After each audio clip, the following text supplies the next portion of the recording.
గూడెం మహిపాల్ రెడ్డి కీలక వ్యాఖ్యలు చేశారు. మున్సిపల్ ఎన్నికల్లో బీఆర్ఎస్ అభ్యర్థులకు ఓటు వేసి గెలిపించాలని కోరారు. కాంగ్రెస్ లో చేరిన తర్వాత తొలిసారి గూడెం మహిపాల్ రెడ్డి బీఆర్ఎస్ కు అనుకూలంగా బహిరంగ వ్యాఖ్యలు చేశారు.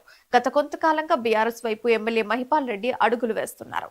ఇప్పటికే ఎమ్మెల్యే కుటుంబ సభ్యులు అనుచరులు బీఆర్ఎస్ లో చేరారు.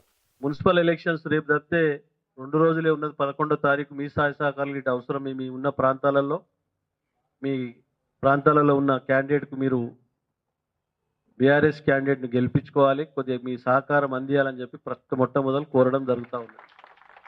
తప్పకుండా కేంద్ర ప్రభుత్వం తీసుకున్న నిర్ణయాలకు మనము నిరసనగా మన ప్రాంతంలో పటాన్చెరు నియోజకవర్గంలోనే అతిపెద్ద పారిశ్రామిక వాడ, ఈ పారిశ్రామిక వాడలో పనిచేస్తున్న ప్రతి కార్మికుడికి ఇబ్బందులు కలిగే విధంగా నిర్ణయాలు జరుగుతూ ఉన్నాయి. ఎప్పటికప్పుడు మనము బీహార్ అనుకోండి, యూపీ అనుకోండి, ఇక్కడ నార్త్ ఇండియన్ అనుకోండి, ఇక్కడ ఈస్ట్ ఇండియన్ అనుకోండి, మన లోకల్ అనుకోండి, చాలా ప్రాంతాల వారు మనకు ఈ ప్రాంతంలో 28 రాష్ట్రాలు మన ప్రాంతంలో ఉన్నారు.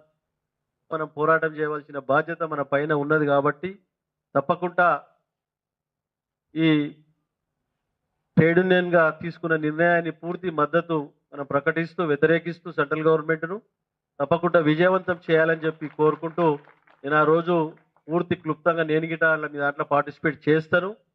కాబట్టి తక్కువలో తక్కువ ఒక 5 నుంచి 10,000 మంది గ్యాదర్ అయ్యేటట్టు చూడండి. ట్రాన్స్పోర్టింగ్ కావాలంటే గిట పెడదాం కార్మికులకు. అది 500, 200తో పడితే కాదు. మన ప్రాంతంలో నేషనల్ మల్టీనేషనల్ కంపెనీస్ ఉన్నాయి, ఫార్మా కంపెనీ ఉన్నాయి, బల్క్ డ్రగ్ కంపెనీస్ ఉన్నాయి, హార్డ్వేర్ కంపెనీస్ ఉన్నాయి, చిన్న కంపెనీలు ఉన్నాయి, పెద్ద కంపెనీలు ఉన్నాయి, ఆటో కార్మికులు ఉన్నారు. అంతా కార్మికుల బృందం ఉన్నది. కాబట్టి దాన్ని పూర్తి స్థాయిలో మీరు గ్యాదర్ చేయండి.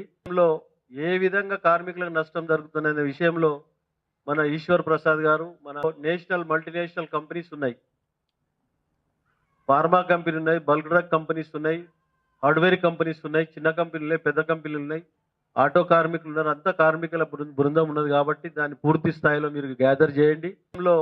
ఏ విధంగా కార్మికులకు నష్టం జరుగుతుందనే విషయంలో మన ఈశ్వర్ ప్రసాద్ గారు, మన అన్నగారు మాట్లాడతారు.